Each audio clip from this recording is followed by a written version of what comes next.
இங்க வந்து இப்படி நிக்கிறதுக்கு உனக்கு வெக்கமா இல்ல? நீ எல்லாம் என் செருப்புக்கு சமம். பிச்சைக்கார நாய்க்கு பணக்கார வீட்டுல இடம் கேக்குதா? ஊரே பார்த்து நடுங்கும் கோடீஸ்வரன் தன் ஒரே மகளை ஒரு பிச்சைக்காரனுக்கு திருமணம் செய்து கொடுத்தது ஏன்? நகரத்தில் உள்ள எல்லா கோடீஸ்வரர்களும் அந்த பிச்சைக்காரனின் காலில் விழ காரணம் என்ன? நகரத்தின் பெரிய கோடீஸ்வரன் வீட்டில் தனது அன்றாட வேலைகளை பார்த்து கொண்டிருந்தான் அந்த வீட்டின் ஏழை மருமகன் ஹரிஷ். தன்னுடைய ஆணவம் பிடித்த மனைவி சந்தனாவுக்கு ஹரிஷ் ஆசையாக காஃபி கொண்டு வந்து கொடுக்க அதை கோபமாக தட்டிவிட்டாள் சந்தனா. நாயே, உன்னை என்னைக்கு கல்யாணம் பண்ணணும் அன்னைக்கு நாசமா போச்சு என் வாழ்க்கை. எங்க அப்பா சொன்ன ஒரே காரணத்துக்காக தான் உன்னை கல்யாணம் பண்ணிக்கிட்டேன். ஹே, என் ஃப்ரெண்ட் தர்ஷினியோட ஹஸ்பண்ட் அவளுக்கு எவ்வளவு வாங்கி தராரு தெரியுமா? போன வாரம் கூட ஐபோன் 15 வாங்கி கொடுத்திருக்காரு. நீ சொல்ல, கல்யாணம் ஆன நாள்ல இருந்து இன்னைக்கு வரைக்கும் 10 ரூபாய்க்கு ஒரு முழம் பூ வாங்கி கொடுத்திருப்பியா என்று சந்தனா இரக்கம் இல்லாமல் அவனை கேவலமாக பேசிக் கொண்டிருக்க இதை பற்றி எல்லாம் கவலைப்படாத ஹரிஷ் சந்தனா உடைத்த காஃபி கப்பை சுத்தம் செய்து கொண்டிருந்தான். சந்தனா தனது அப்பாவின் கட்டளையின் பேரில் ஹரிஷை திருமணம் செய்து கொண்டாள்.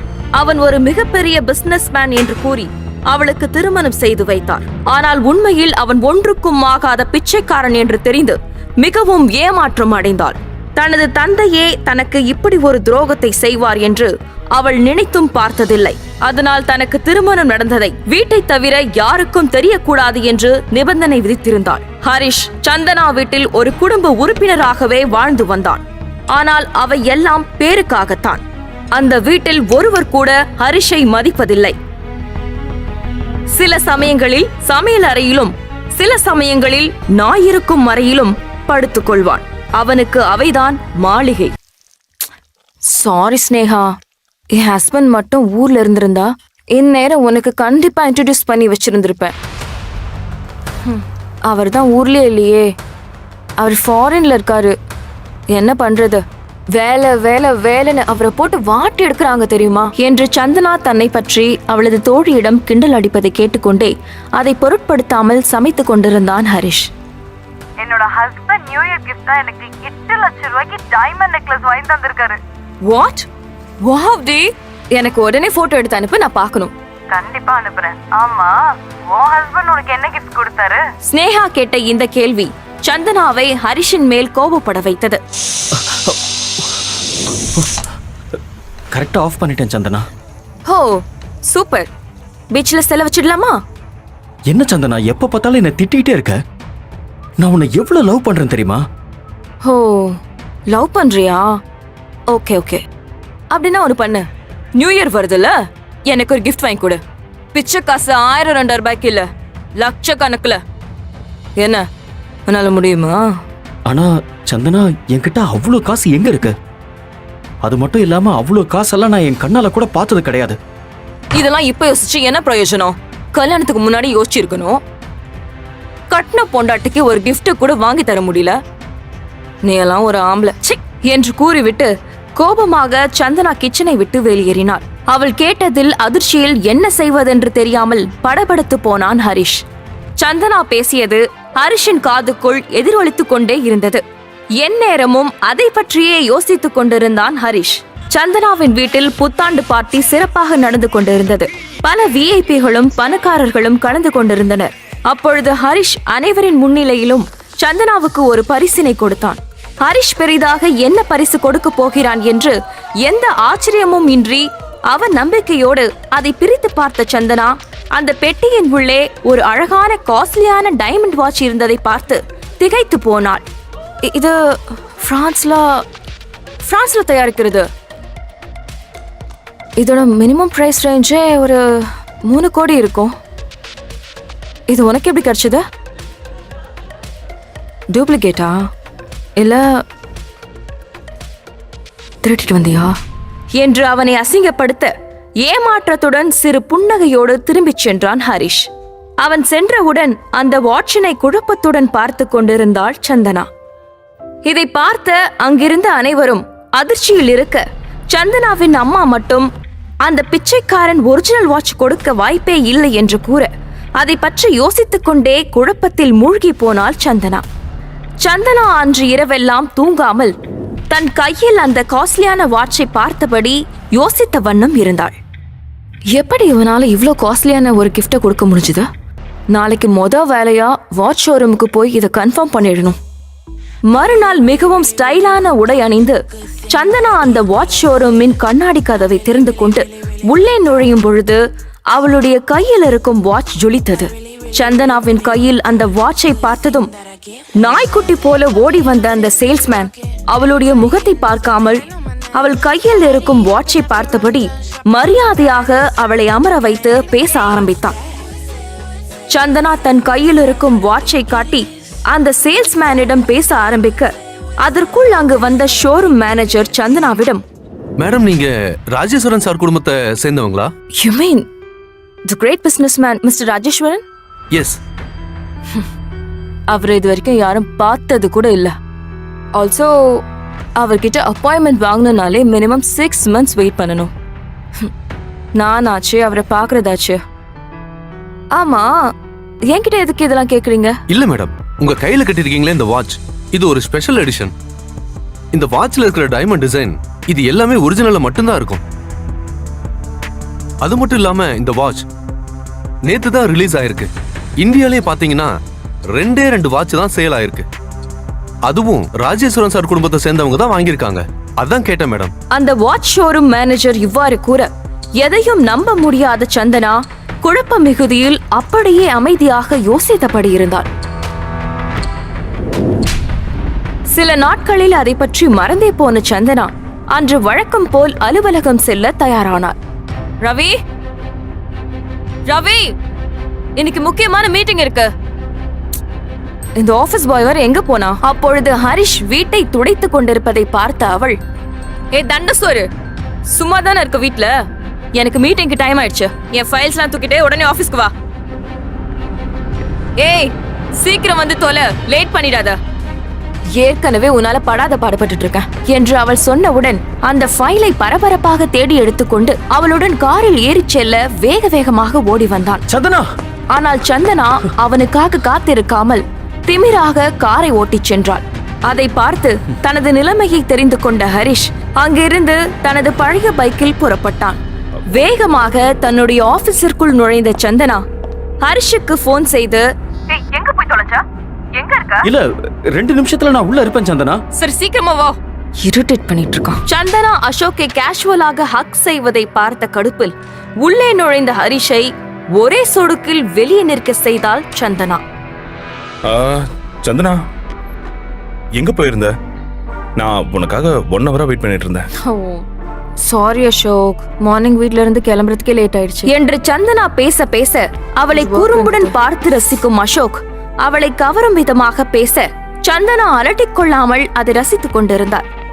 என்ன அசோக், ஒரே ஹாப்பியா இருக்க? என்ன விஷயம்? ஜாக்பாட் ஏதாவது வின் பண்ணிட்டியா? உன்னை விட எனக்கு வேற என்ன வேணும்? நீதான் எனக்கு ஜாக்பாட் என்ற சந்தனா அதை ரசித்த வண்ணம் வெட்கப்பட்டு சிரித்துக் கொண்டிருந்தாள். அவள் வெட்கப்படும் அந்த நொடியை பயன்படுத்தி அசோக் அங்கே இருந்த டேபிளுக்கு பக்கத்தில் இருந்து ஒரு பெரிய கிஃப்ட் பேக்கை எடுத்து சந்தனாவிடம் கொடுத்தான். அதில் என்ன இருக்கின்றது என்று தெரியாமல் சந்தனா ஆர்வமாக அவனை பார்க்க அசோக் அதை பிரித்து பார்க்கும்படி செய்கை செய்தான். அதன் உள்ளே ஒரு விலை உயர்ந்த பிராண்டட் ஹேண்ட்பேக் இருந்தது. வாவ்! இது உனக்காக தான் கொண்டு வந்திருக்கேன். இது பாலிவுட் செலிபிரிட்டிஸ் மட்டும் யூஸ் பண்ற பேக். உனக்காக யுஎஸ்ல இருந்து வாங்கியிருக்கேன். எனக்காக வாங்கிட்டு வந்த? So sweet, I love it. Thank you so much. உனக்காக எவ்வளவு கஷ்டப்பட்டு இந்த பேக் வாங்கியிருக்கேன் தெரியுமா? இதோட விலை 60 லட்சம். What? 60 lakhs?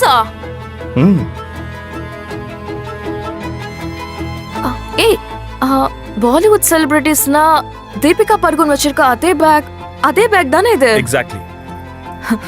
அப்ப இன்னில இருந்து நானும் ஒரு செலிபிரிட்டியா? இன்னில இருந்து இல்ல, நீ என்னைக்குமே செலிபிரிட்டி தான். அவர்கள் பேசிக் கொண்டிருப்பதை கோபத்தோடு பார்த்து கொண்டிருந்த ஹரிஷ் எந்த முன்னறிவிப்பும் இன்றி உள்ளே நுழைந்தான். ஹரிஷ் எதற்காக உள்ளே வந்தான் என்கிற யோசனையில் சந்தனா ஹரிஷை பார்த்து முறைக்க, சந்தனா, இது ஒரிஜினல் இல்ல, டூப்ளிகேட். ஆமா. ஏய், யார் நீ? உனக்கு இந்த பேக பத்தி தெரியுமா? இதோட விலை தெரியுமா? எங்க தயாரிச்சதுன்னு தெரியுமா? சந்திரா, இந்த மாதிரி நாய்களை எல்லாம் எதுக்குள்ள விடுற? நாளைக்கு எதையாவது திருடிட்டு போயிட்டானா என்ன பண்ணுவ? ஆபீஸ் பாய் வேலை பார்க்கறவன், கார் துடைக்கிறவன்லாம் நம்ம கிட்டேயே வரக்கூடாது. நாம தான் டிஸ்டன்ஸ் மெயின்டைன் பண்ணணும். ஏய், உனக்கு இந்த பேக் பத்தி என்னடா தெரியும்? நிஜமா தான் சொல்றேன் சந்தனா. ஒரிஜினல் பேக்ல 6 லெட்டர்ஸ் இருக்கும், ஆனா இதுல 7 இருக்கு. அது மட்டும் இல்லாம இதுல கம்பெனியோட பேரும் தப்பா தான் இருக்கு. நீயே பாரு. ஒரிஜினல்ல போல்டு லெட்டர்ல இருக்கும், ஆனா இதுல எல்லாம் ஸ்மால் லெட்டர்ல இருக்கு. முதலில் ஹரிஷ் சொன்னதை கேட்டு சந்தேகிக்கும்படி அவளை பார்த்த சந்தனா தன்னுடைய வாட்சை ஒரு முறை பார்த்துவிட்டு அந்த பேக்கை உற்று பார்த்தாள். இதை பார்த்து பதறி போன அசோக் பக்கத்தில் இருந்த டேபிளை வேகமாக அடித்துவிட்டு, நான் என் ஃப்ரெண்டு கிட்ட பேசிட்டு இருக்கேன், நீ யாரா குறுக்க பேசுற? முதல்ல வெளியே போடா. அசோக், சந்திரா, நான் இதை எவ்வளவு ஆசையா உனக்கு வாங்கிட்டு வந்தது தெரியுமா? கேவலம் இந்த பரதேசி பேச்சை கேட்டுக்கிட்டு என்ன சந்தேகப்படுறியா? ஹே, இது உனக்கே நல்லா இருக்கா? சந்திரா, நீயே சொல்லு, நான் எதுக்கு உனக்கு டூப்ளிகேட் பேக்கை வாங்கி கொடுக்கணும்? கொஞ்சம் யோசிச்சு பாரு என்று அசோக் சமாளிக்க, அருகில் வந்த ஹரிஷ் உரிமையாக சந்தனாவின் கைகளை பிடித்து அவளுடைய கையில் இருந்த வாட்சை தொட்டு காட்டியபடி அழுத்தமாக பேச ஆரம்பித்தான். இதுவரைக்கும் நான் உனக்கு எந்த அட்வைஸும் பண்ணது கிடையாது, ஆனா இப்ப சொல்றேன். இந்த அசோக் உன்னை இம்ப்ரெஸ் பண்ணி கரெக்ட் பண்றதுக்கு சீப்பான பொருளை வாங்கிட்டு வந்து அவன் உன்னை ஏமாத்த தான் பார்க்கறான். அவனை நம்பாத. நான் இப்ப சொல்றேன், இந்த உலகத்திலேயே என்னால மட்டும்தான் ஒரிஜினல் கிஃப்ட உனக்கு தர முடியும் என்று பேசிய ஹரிஷ் சந்தனாவின் கைகளை விட்டு அதற்கு மேல் எதுவும் பேசாமல் அசோக் முகத்தை பார்த்து முறைத்துவிட்டு அந்த கேபினிலிருந்து வெளியேறினான். கல்யாணம் ஆகி 2 வருஷத்துல இந்த மாதிரி இவன் கோவப்பட்டு நான் பார்த்ததே இல்ல. நான் அவன் கூட நிறைய சண்டை போட்டிருக்கேன், ஆனா நான் ஏமாந்துடக்கூடாதுன்னு எதை பத்தியும் கவலைப்படாம எனக்காக பேசிட்டு போறான். ஒருவேளை உண்மையாவே நான் தான் இவனை புரிஞ்சுக்கலையா என்று யோசித்துக் கொண்டே திரும்பியவள் அசோக் டென்ஷனாக தன்னுடைய டையை சரி செய்து கொண்டிருப்பதை கவனித்தாள். அசோக்கை பார்த்த அடுத்த நொடியில் சந்தனாவின் எண்ணம் மீண்டும் தலைகீழாக மாறியது. ச்சே, என்ன ஒரு முட்டாள்தனமான யோசனை. ஹரிஷால எனக்கு எந்த பயனும் கிடையாது, ஆனா அசோக் எனக்கு பிசினஸ் பார்ட்னர். அது மட்டும் இல்லாம எனக்காக என்ன வேணும்னாலும் செய்யற ஒரு பெரிய பணக்காரன். ஹரிஷ் சொல்றது கேட்டு அசோக் பார்ட்னர்ஷிப்ல இருந்து போயிட்டா என்ன ஆகுறது? எனக்கு அந்த பிச்சைக்கார ஹரிஷ் வேணாம், அசோக் தான் வேணும் என்று சிந்தித்தவள் கேபினை விட்டு வேகமாக வெளியே வந்தாள். ஏ ஹரிஷ், எனக்கே அட்வைஸ் பண்ற அளவுக்கு வந்துட்டியா? உனக்கு யார் அந்த உரிமையை கொடுத்தா? எப்பவுமே நீ எனக்கு அடிமைதான், புரிஞ்சுதா? சொல்ற வேலைய மட்டும் பாரு, தேவையில்லாம என் விஷயத்துல எல்லாம் மூக்கு நுழைக்காத. முதல்ல இங்கிருந்து கிளம்ப என்று சொன்ன சந்தனா அங்கிருந்து நகர, ஹரிஷ் கிளம்புவதற்கு முன்னே அவனை தடுத்து வன்மத்தோடு பேச வந்தான் அசோக். டேய், எவ்வளவு தைரியம் இருந்தா என் கிஃப்ட ஃபேக்னு சொல்லுவ? உனக்கு அந்த கிஃப்டோட மதிப்பு என்னன்னு தெரியுமா? என்னடா ஷர்ட் இது? பிளாட்ஃபார்ம்ல வாங்கினது தானே, பிச்சைக்கார நாய. பிராண்ட் என்னன்னு தெரியுமா உனக்கு? நீ என் கிஃப்ட பத்தி தப்பா பேசுறியா? தனது அமைதியை அடிமைத்தனம் என்று எண்ணுவதற்கு பதிலடி கொடுக்க முடிவு செய்தான் ஹரிஷ். ஏ அசோக், நான் சொல்றத நல்லா கேட்டுக்கோ. நான் ஒன்னும் ஆபீஸ் பாயோ இல்ல கார் துடைக்கிறவனோ இல்ல. அப்புறம் முன்னாடி நிக்கிறாளே, அவ என்னோட வைஃப். அவளுக்கு வேணும்னா நான் அவளோட புருஷன் சொல்றதுக்கோ, ஏன் அவளுக்கு கல்யாணம் நடந்தது கூட வெளியே சொல்றதுக்கோ கேவலமா இருக்கலாம். ஆனா எனக்கு அப்படி கிடையாது. அது ஏன்னு எனக்கு மட்டும்தான் தெரியும். உன்ன மாதிரி கேவலமானவன் கூட அவ பார்ட்னரா இருக்கிறது எனக்கு சுத்தமா பிடிக்கல. சோ கடைசியா நான் ஒரு விஷயம் சொல்றேன். இன்னொரு தடவை நீ என் வைஃப தொட்ட இல்ல அவ பக்கம் நீ திரும்பி பார்த்தா கூட பார்த்த இடத்திலேயே நான் உன்னை செஞ்சிருவேன்.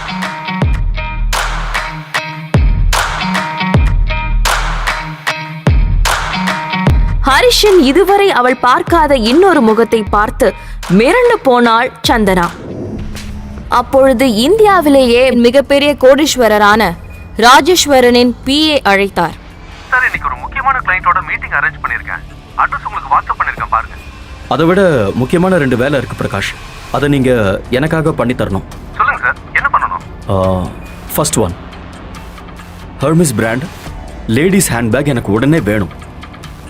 அதோட விலை குறைஞ்சது 50 லட்சமாவது இருக்கணும். செகண்ட் ஒன் என்னன்னு நான் உங்களுக்கு வாட்ஸ்அப் பண்றேன். எந்த காரணத்துக்காகவும் லேட் ஆயிடக்கூடாது. I need this very immediately. Okay என்று உத்தரவிட்டான். பிறகு போனை கட் செய்துவிட்டு தனது பாக்கெட்டில் வைக்க போனவன் ஏதோ ஒரு சிந்தனையில் மீண்டும் போனை எடுத்து ஓபன் செய்ய வாட்ஸ்அப்பில் அவனது ஸ்கூல் ரீயூனியன் பற்றிய மெசேஜ் ஒன்று வந்தது. அதை பார்த்து புன்னகைத்தான் ஹரிஷ். இன்னைக்கு என்னோட ஸ்கூல் ரீயூனியன் பக்கத்துல இருக்கிற ஒரு பெரிய 5 ஸ்டார் ஹோட்டல்ல தான் அது நடக்குது. எனக்கு தெரிஞ்சு நான் என் வாழ்க்கையில ரொம்ப சந்தோஷமா இருந்த நாட்கள் எல்லாமே நான் என்னோட ஸ்கூல்ல ஃப்ரெண்ட்ஸோட இருந்தப்பதான். எந்த மனுஷனா இருந்தாலும் தன்னோட மலரும் நினைவுகளை யோசிச்சு பார்க்கும்போது மனசு லேசாயிடும். இந்த நாளை நான் எப்படி மறந்தேன்னே தெரியல. இதை மட்டும் மிஸ் பண்ணவே கூடாது. பணக்காரர்கள் மட்டும் தங்கும் அந்த 5 நட்சத்திர ஹோட்டலுக்குள் உற்சாகத்தோடு ஹரிஷ் நுழைய அங்கு நின்று கொண்டிருக்கும் செக்யூரிட்டி அவனை உள்ளே போக கூடாது என்று சண்டை போட ஆரம்பித்தார். உள்ள எல்லாம் அலோடு கிடையாது, கிளம்பு. சரி சரி, ஃப்ரெண்ட்ஸ் எல்லாம் உள்ள இருக்காங்க. இன்னைக்கு ஸ்கூல் ரீயூனியன். நீயே பாக்குறதுக்கு பிச்சைக்கார மாதிரி இருக்க. இந்த ஹோட்டல்ல உன் ஃப்ரெண்ட்ஸ் இருக்காங்களா? இத பார், இது பெரிய பெரிய பணக்காரங்களா வந்து போற இடம். இங்க உன்ன மாதிரி லோ கிளாஸ்ல இடம் கிடையாது. கிளம்பு சார். நிஜமா தான் சார் சொல்றேன். கிளம்பு சார், கிளம்புன்றல. சொன்னா கேளுங்க சார். கீழே விழுந்த ஹரிஷ் தட்டு தடுமாறி எழ அப்பொழுது அங்கு ஒரு விலை உயர்ந்த காரில் வந்திறங்கிய அந்த ஹோட்டலின் ஓனர் ஹரிஷை பார்த்தவுடன் அதிர்ச்சி அடைந்தார்.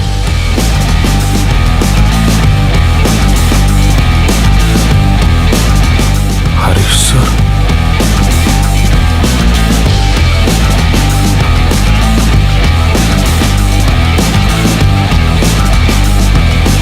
Sir, Stop it. தெரியுமாடா யார் மேல கை வச்சிருக்கீங்க? I'll shoot every one of you bloody. Sir, Harish sir. ஐயோ வேண்டாம் சார். இவங்களுக்கு என்ன தெரியும், விடுங்க சார். வாங்க சார்.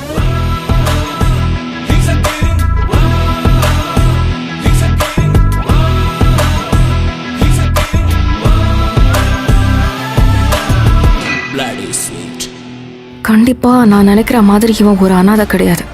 இவனுக்கு இன்னொரு முகம் இருக்கு. கோடிக்கணக்கில் gift தரான், திடீர்னு வேற ஒரு முகத்தை காட்டுறான். இவனை பார்த்து தாஜ் ஹோட்டல் ஓனரே மிரண்டு போறாரு. இவன் நிஜமா யாரு? சந்தனா சந்தேகிப்பதை போல் ஹரிஷின் உண்மையான முகம் என்ன? இத்தனை நாள் ஒரு பிச்சைக்காரன் போல் ஹரிஷ் நடித்தது ஏன்? அண்மை செய்திகள். இந்திய பணக்காரர் பட்டியலில் திடீர் திருப்பம். நேற்று வரை பிச்சைக்காரர், இன்று நாட்டின் நம்பர் 1 பணக்காரரானது எப்படி? சென்னையில் பிச்சை எடுத்து வந்த வாலிபர் ஹரிஷ் மகேஷ் கிம்பானியை பின்னுக்கு தள்ளி இந்தியாவின் நம்பர் 1 பணக்காரராக உருவெடுத்துள்ளார். நேற்று வரை பேங்க் அக்கவுண்டில் 0 பைசாவோடு இருந்தவர் ஒரே நாளில் எப்படி நாட்டின் பணக்காரர் ஆனார்? இத்தனை கோடியும் திருடப்பட்டதா என வருமான வரித்துறை தீவிர சோதனையில் ஈடுபட்டுள்ளது. உலகையே உலுக்கியவரின் ரகசியம் என்ன?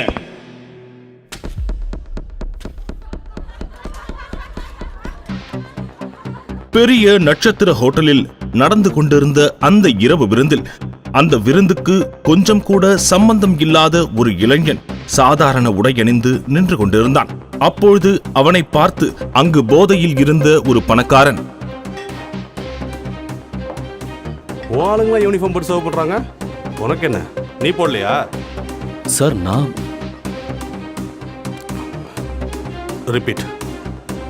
சார் நான் இங்க ஓ, அந்த இளைஞன் உண்மையில் யார் என்று தெரியாமல் அவ்வாறு பேசினான் அந்த பணக்காரன். அவருக்கு ரிப்பீட். நீங்க யார் பிரதர்? நீங்க எதுக்கு இதெல்லாம் செஞ்சுட்டு இருக்கணும்? நாங்க பண்ணிக்கிறோம். பரவாயில்ல, இருக்கட்டும்.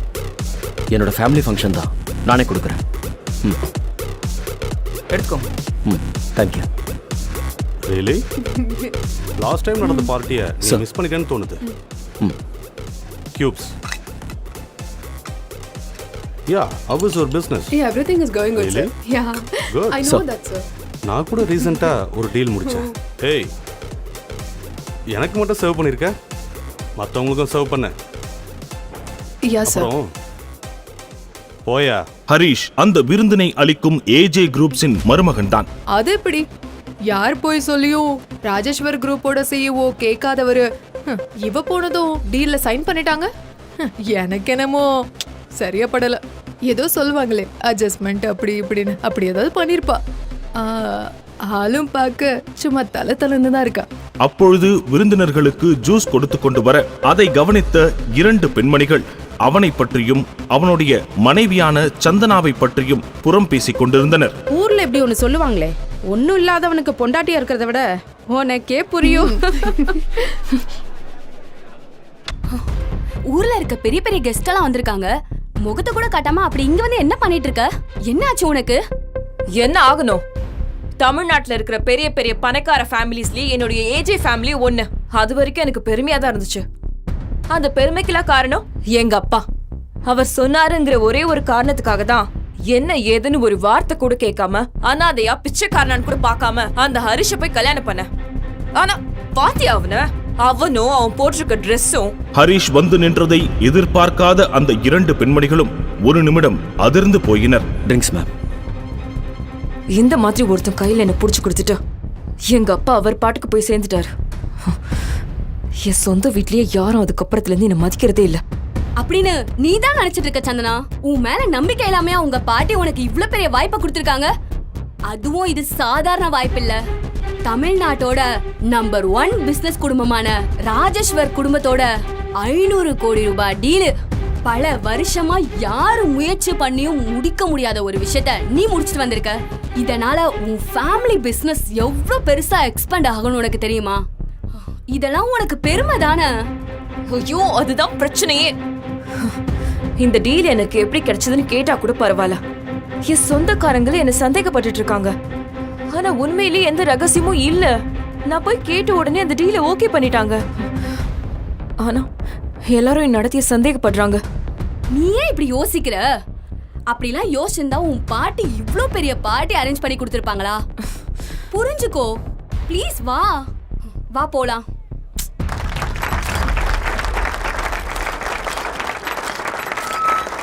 Hi all. என் பேச்சு மதிச்சு இந்த விழாவுக்கு வந்த எல்லாருக்கும் என்னோட வணக்கம். இது என்னோட பல வருஷ கனவு. இந்த ப்ராஜெக்ட் இதுவரைக்கும் திருச்சியில் மட்டும்தான் நம்ம பிஸ்னஸ் நடந்துக்கிட்டு இருந்தது. இதுக்கப்புறமா தமிழ்நாடு முழுக்க கால் பதிக்க போகிறோன்னு ஒரு கர்வத்தோடு நான் சொல்லிக்கிறேன்.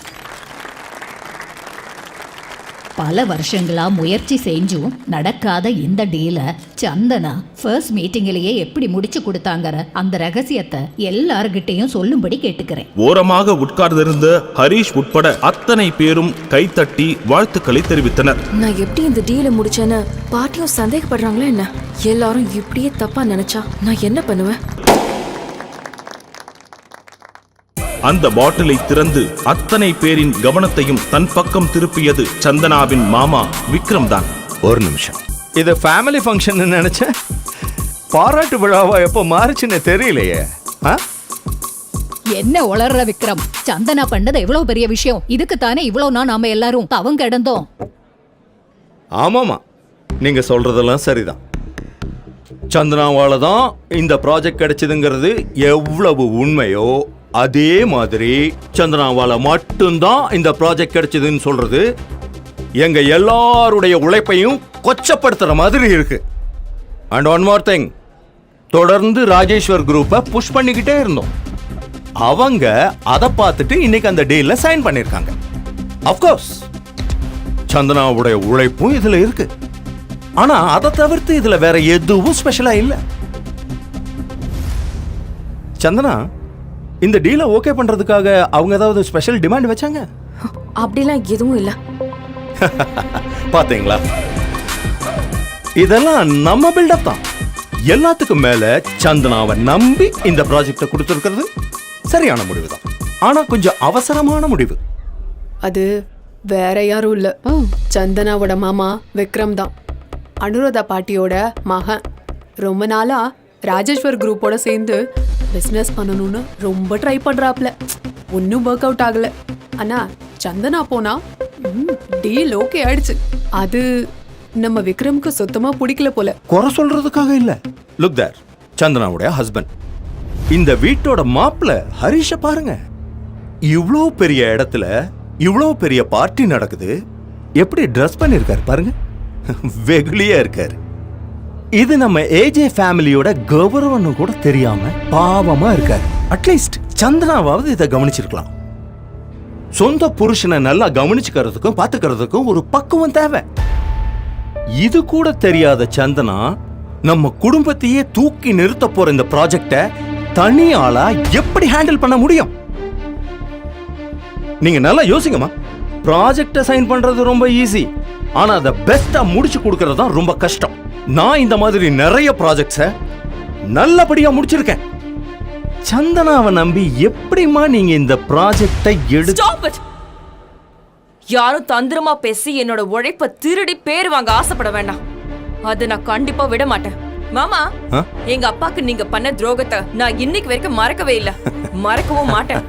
இது என்னுடைய ப்ராஜெக்ட். இதை எப்படி நல்லபடியா கொண்டு போய் முடிக்கணும்னு எனக்கு தெரியும். உங்க வேலையை மட்டும் பார்த்தா போதும். போதும், நிறுத்து சந்தனா.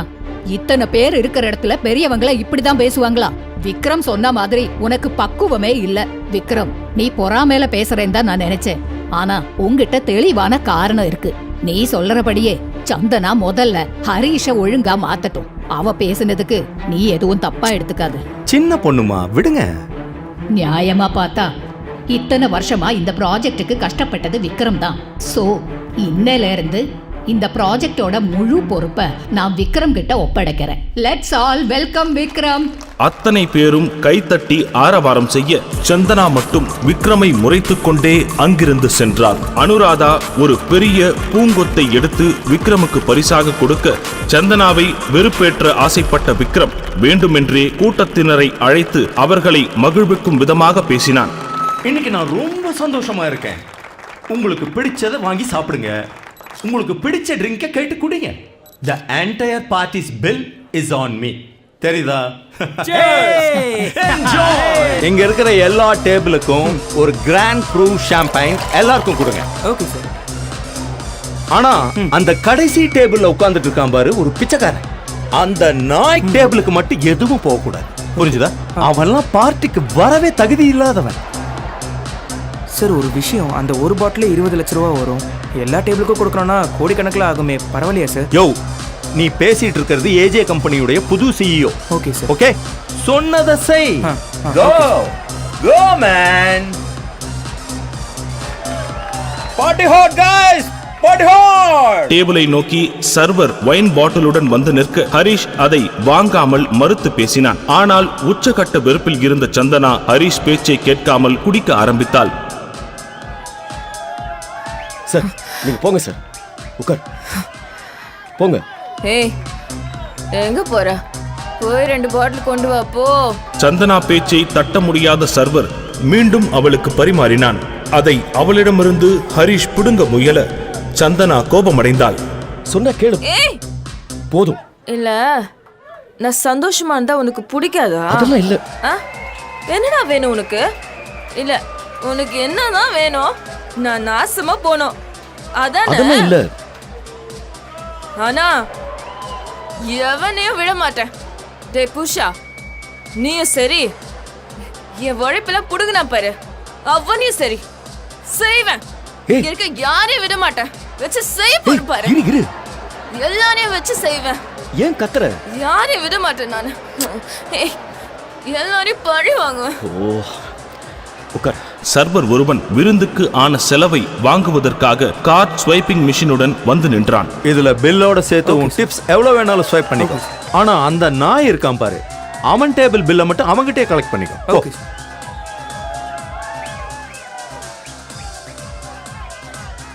சார், என்ன பின் நம்பர் ப்ளீஸ். அதே நேரத்தில் விக்ரம் கொடுத்த கார்டை சர்வர் ஸ்வைப் செய்ய அந்த கார்டு வேலை செய்யவில்லை. படிக்காத தற்குறியா நீ? அது எப்படி கார்டு டிக்ளைன் ஆகும்? என் கார்டுல 5 crores இருக்கு. You know that? சார், உங்க bill 7 crores plus taxes sir. What? 7 கோடியா? தான் எதிர்பார்க்காத ஒரு மிகப்பெரிய தொகை பில்லில் வந்திருப்பதை பார்த்து விக்ரம் அதிர்ச்சி ஆனான். தன்னுடைய இயலாமையை மறைப்பதற்கு சர்வரை திட்ட ஆரம்பித்தான். விக்ரமை சமாளிக்க முடியாத அந்த சர்வர் ஹோட்டலின் மேனேஜிங் டைரக்டருக்கு போன் செய்தான்.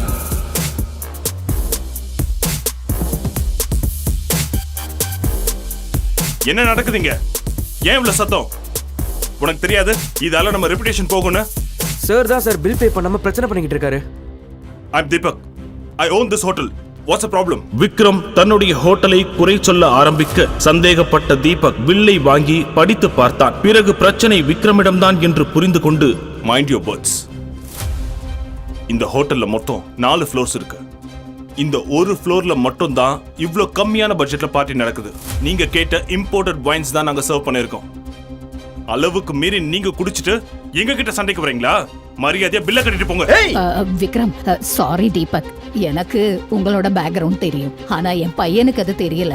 என் பையன் மேலதான் தப்பு இருக்கு, அதுக்காக நான் மன்னிப்பு கேக்குறேன். சாரி மிஸ்டர் தீபக், நம்மள மாதிரி பெரிய ஆளுங்களுக்குள்ள இப்படி எல்லாம் சண்டை வரக்கூடாது. அந்த 7 கோடியை எப்படியாவது பே பண்ணிடுறேன். ஆனா ஒரு ரெக்வெஸ்ட், அந்த கடைசி டேபிள்ல இருக்கான் பாருங்க, நாயை விட கேவலமான ஒருத்தன், அவன் பில்ல மட்டும் அவங்கிட்டே கலெக்ட் பண்ணுங்க.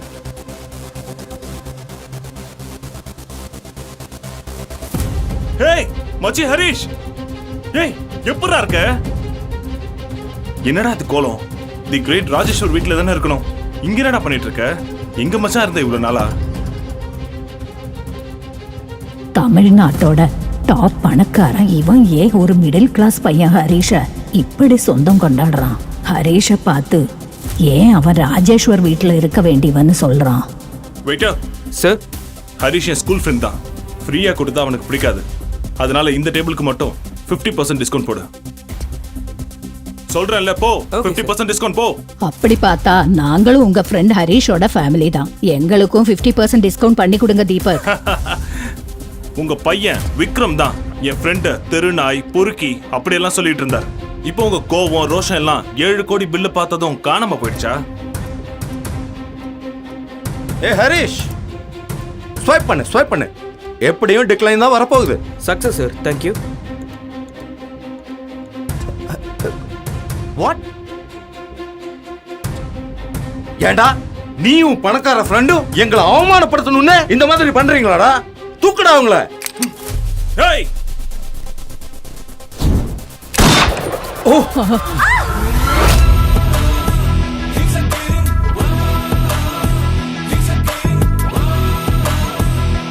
டேய் தூங்குறாடா. சாரி மச்சி. அவன் மேல ஒரு சின்ன கீறல் பட்டுச்சுன்னா அடுத்த அரை மணி நேரத்துல என்ன ஆவீங்கன்னு உங்க யாருக்குமே தெரியாது. நான் அதை சொன்னா கேட்கும் போது நீங்க எல்லாம் செத்து இருப்பீங்கடா. மச்சி, சிஸ்டர் கூப்பிட்டு கிளம்புடா, நான் பாத்துக்கிறேன்.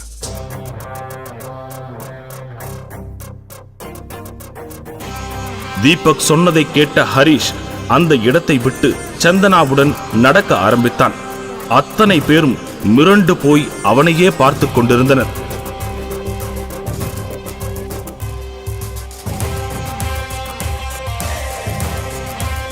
Cheers.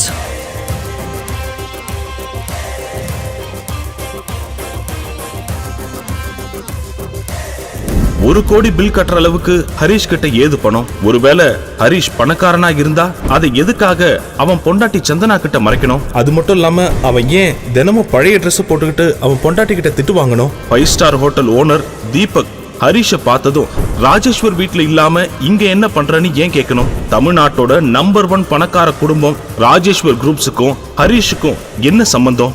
இந்த கேள்விக்கெல்லாம் உங்களுக்கு பதில் தெரியணும்னா உடனே கீழே தெரியிற இன்ஸ்டால் பட்டனை கிளிக் பண்ணி பாக்கெட் எஃப்எம் ஆப்பை டவுன்லோட் பண்ணி கிங் ஆடியோ சீரீஸை கேட்க ஸ்டார்ட் பண்ணுங்க.